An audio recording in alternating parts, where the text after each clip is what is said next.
Talk a little bit about things from the customer service side. Carrie works at the customer service. You answer the phones, or part of the team that does. And so what are some of the questions that you get? The first one is my favorite.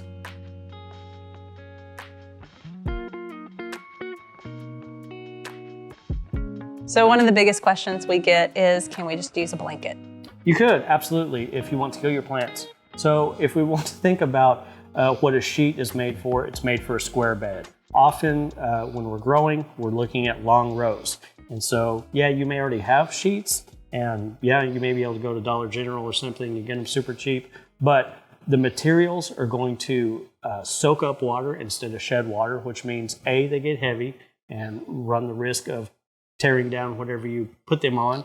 Number two, that's going to, if it drips down and touches the plant, that's going to give you some of that browning, some of the burning, all that moisture being held in there. It's just not healthy for the plant or the material.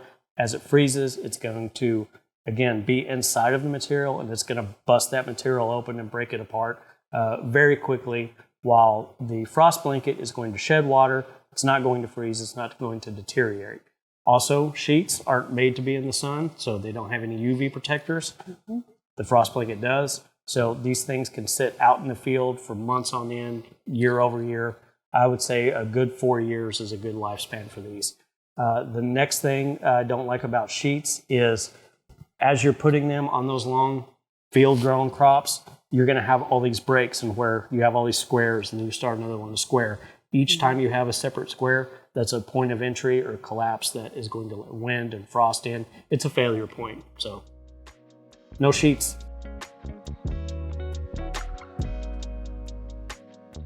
So earlier you mentioned something about using the frost blankets for insect pest control. Right. Can you go on a little bit more about that? Yeah, I get and I agree that it can be. I'm not fully on board with this point. It is a selling point if you're in an area that has an early onset of pests coming through, especially on a migratory kind of beetle or larvae or any kind of worm like that that's going to come on super early.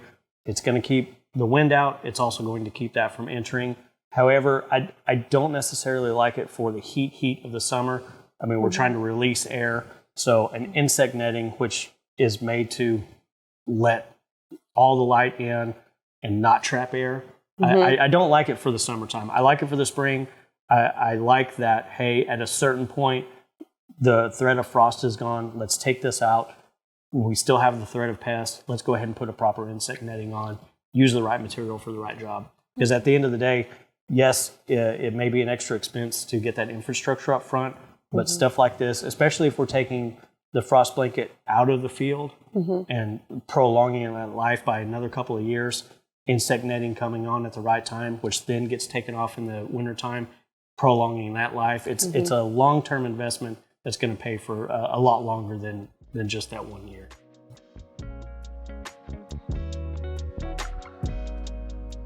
So I just 2 days ago had an email from a customer who is looking on the website, looking at frost blankets, but also considering debating whether or not they want to go up to a hoop house or stay with the frost blankets. Right. What would be your thoughts on that? Like, how much more protection is the hoop house going to offer? So I'm highly sensitive to like a first year trial farm starting out, or hey, this is the first time we're actually going to make a go of starting a farm.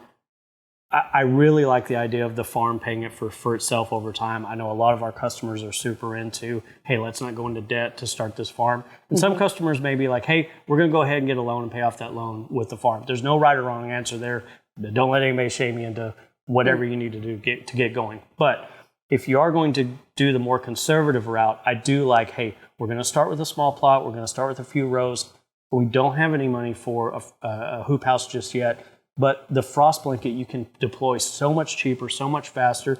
There's not all the labor of putting up a hoop house. There's no hoops to jump through for an NRCS grant or something like that. Go ahead and deploy that frost blanket for your first year. Be super careful about, this is when I would really reach out to the seed providers and be like, hey, what's a fail-proof kind of crop?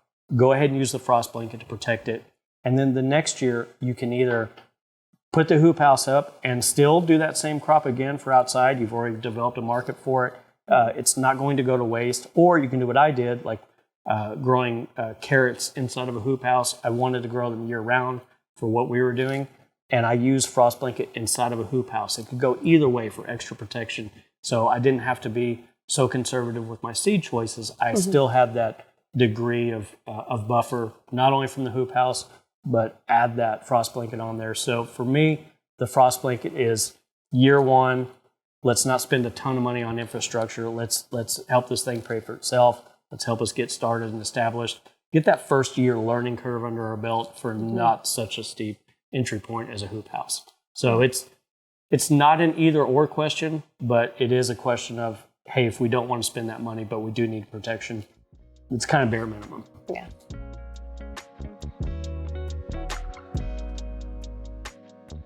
So another common misconception that we get is that maybe frost blankets can last or can cover and help for any temperature. Yeah, and that's why I was super careful about what we said earlier. Any temperature can mean, I have this frost blanket, it says it'll cover you from 6 to 8 degrees, but what that doesn't cover you for is, I forgot to put it out.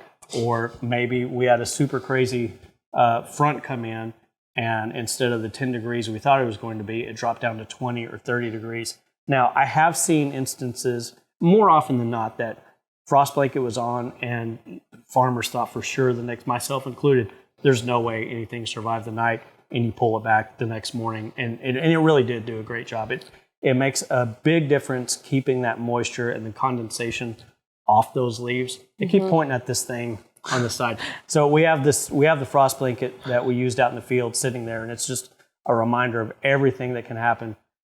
The water is not forming on the plant, therefore it's not getting the frost, therefore it's not getting the burn, it's not getting that cold air getting to the root mass. It's just that enough of a thermal blanket and air pocket that it did its job.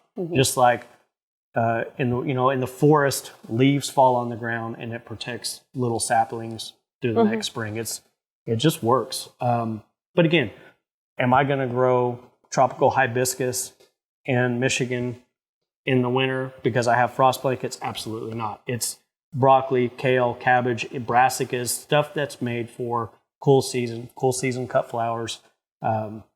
Yes, that can get protected, but it's not going to be the end all and be all if a crazy cold front comes in.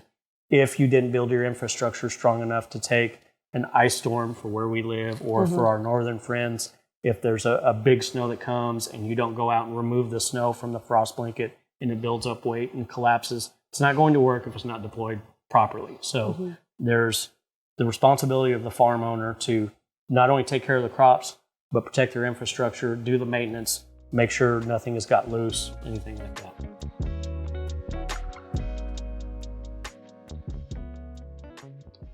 So we often get the question if, once I put this out, I can leave it out until spring.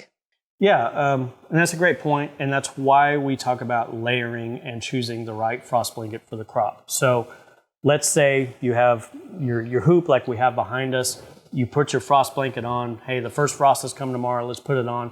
I'm just going to set it, forget it, and not look at our plants until the next spring. Well, think of all the things that can happen. You are not taking the frost blanket off. We already have shorter daylight during the winter time. So if there's no threat of frost, let's take the frost blanket off. Let's let the sun hit the leaf tissue. Let's let it get that extra warmth. Let's let all of the light and the heat come through and heat up the ground. That ground is going to retain the heat. The frost blanket traps the heat. We talked a little bit about, hey, on a clear sky, the soil releases heat and it goes up into the atmosphere. It doesn't have that cloud cover thermal blanket. Frost blanket does the same thing. As that soil heats up throughout the day, it traps in some of that ambient heat. And so if we're not taking it off to give the plants all the available daylight that's possible. So if we leave it on, we're restricting the amount of sunlight that plant can take in, photosynthesize, grow. Look, farming is tough. Kids got basketball games in the wintertime. Let's all be real here. There's going to be some days that the frost blanket just doesn't come up. Hopefully you chose one that lets in enough light penetration that you have a buffer there. But for the most part, taking that cover off every morning, letting that sun come through, and most importantly, looking at your crops and knowing, hey, this thing, well, we got a water leak that we didn't know if it was covered. This plant is not doing well. It needs to be removed or replaced. You need to put eyes on your plants. You can't do that if it's covered with frost blanket. So it's an on and off thing.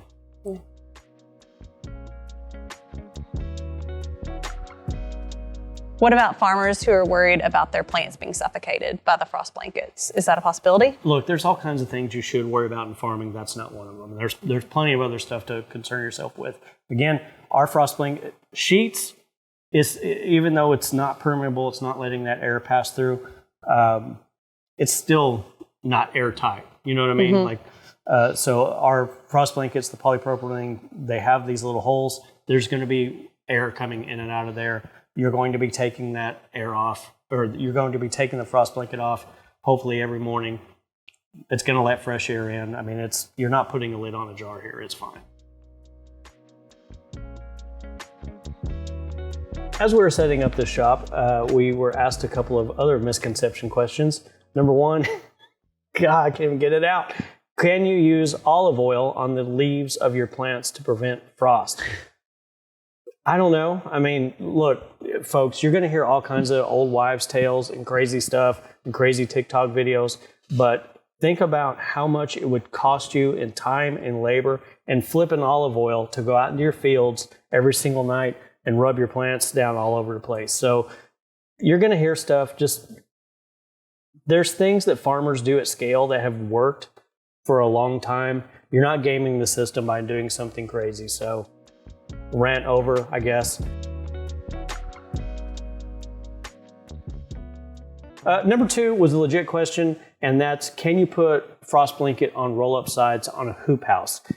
You could if you wanted to, but it really doesn't make any sense, because if you have roll-up sides or drop-down sides and you use frost blanket in between to keep the bugs out, you're going to use that portion of the sidewall in the summertime. So the walls are going to come up, air is going to vent, come out, do all the good. If you have frost blanket there, you're going to have to take that off anyway to replace the insect netting. There's no reason to buy two things at the same time. Now, it is good practice, as I mentioned earlier, to use frost blanket in addition to a hoop house for some crops that may or may not be out of season or going on the shoulder seasons. So, good question, but it's just the sides are going to be down anyway, so it really doesn't matter.